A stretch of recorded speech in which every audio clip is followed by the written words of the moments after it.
તો પાટીદાર યુવતી મામલે હાલમાં સાંસદ પુરુષોત્તમ રૂપાલા જે છે પોતાની પ્રતિક્રિયા આપી રહ્યા છે, સીધા જ જોઈએ. આભાર માનું.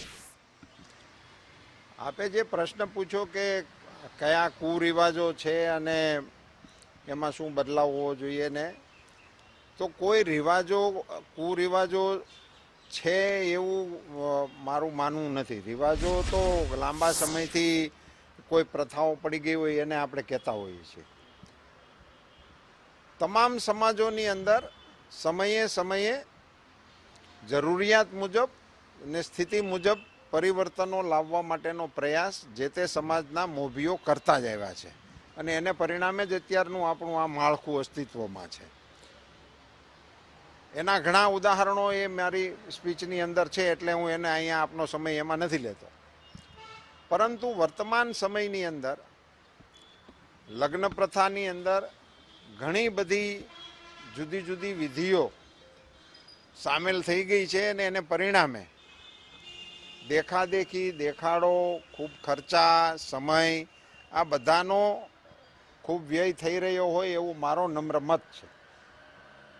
અને સમાજના અનેક આગેવાનોએ આને માટે સમયે સમયે પ્રયાસો કર્યા છે ને એમાંથી જ આ સમૂહ લગ્નના પ્રયોગો પણ બધા સમાજની અંદર ચાલી રહ્યા છે, જેમાંથી ઘણા તો અનુકરણીય અને અનુસરણીય છે. એના પણ નામ સાથે મેં ઉદાહરણો ઘણી જગ્યાએ આપ્યા છે. આપણી મુશ્કેલી એ છે મારા મતે કે કોઈ સારી વાત કે સારો પ્રયોગ હોય તો એને ફેલાવવામાં બહુ વાર લાગે છે.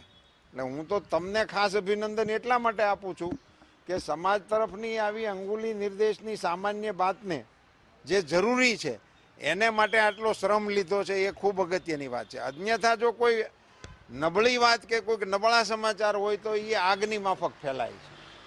એમ સારા પ્રયોગો અને સારી વાતો પણ સમાજ જીવનમાં વધારે સારી રીતે ફેલાય અને અનુસરણ થાય એ આવશ્યક છે. દાખલા તરીકે ખાલી આપના કન્ઝમ્પશન માટે કહું કે એક વખતના લગ્નનો તમામ ખર્ચ એ અત્યારની વિડીયોગ્રાફી કરતાં ઓછો હતો, ફોટોગ્રાફીના ખર્ચ કરતાં ઓછો હતો. એ હદે આપણે એની અંદર પ્રવેશી ચૂક્યા છીએ. તો વર્તમાન સમયમાં એ અંગેનું ચિંતન થાય અને એના કોઈ ધારાધોરણો સમાજ જીવનમાં પ્રસ્થાપિત થાય એવી એક અપેક્ષા મેં સમાજના અગ્રણીઓ સામે વ્યક્ત કરી છે. બીજી એક બાબત તરફ પણ મેં અંગુલી નિર્દેશ કરવાનો પ્રયાસ કર્યો છે. એ છે લગ્ન જીવનની અંદર ખૂબ જ વ્યવધાનો આવી રહ્યા છે અને અલ્પ સમયની અંદર છૂટાછેડાની ઘટનાઓનું પ્રમાણ વધતું જાય છે. એ દિશા તરફ પણ અંગુલી નિર્દેશ કરીને એના મૂળમાં જઈને એનું નિદાન કરીને એનો ઉપચાર કરવા માટેની ચિંતાની નિસ્બત સમાજમાં થાય એ ઈચ્છનીય છે. પૈસાનો પણ ઉલ્લેખ કર્યો છે કે દીકરીનો બાપ છૂટાછેડા પછી પૈસા ગણતા હોય છે, એ પ્રકારની વાત પણ એ વિષય આ છૂટાછેડાની એક બીજી કાળી બાજુ છે. એ એક તો થાય એ જ બરાબર નથી ને થાય એની અંદર આવી બદીઓ આવે એ ઓર પણ ખરાબ છે. એની તરફ પણ સમાજે જાગૃતતા દાખવવાની આવશ્યકતા છે. ખાસ આ પહેલ છે તમે સમાજની સામે મૂકી. મીડિયા આપે કહ્યું કે મીડિયા સારું કામ કરે છે, પરંતુ આ નેતાઓ કે સમાજમાં પ્રતિષ્ઠિત છે, સમાજના એમને જોઈને અનુકરણ કરે છે. એક પણ નેતા સમૂહ લગ્નમાં લગ્ન કરતા નથી. સૌથી મોટા ખર્ચા તો એમને ત્યાં થાય છે. આ પણ બધે લગ્નમાં જતા હશે. એને લીધે જ આ બધું દેખાદેખી ને દેખાડો જ આનું મુખ્ય કારણ હોય છે. કારણ કે સમાજની અંદર એક એવી પ્રથા હોય છે કે હું કરું એટલે તમને એમ થાય કે આણે કર્યું છે સારું કર્યું કહેવાય, એટલે એની અંદર આપણે જોડાવી છીએ. એનું નામ જ સામૂહિક ચિંતન થવું જોઈએ અને એની ઉપર કેમ બ્રેક લાગી શકે એ સમાજે જ વિચારી અને એના માટેના કંઈક રસ્તા કાઢવા જોઈએ. આગેવાનોએ પોતાના ઘરેથી શરૂઆત કરવી જોઈએ. આવી બિલકુલ કરવી જોઈએ.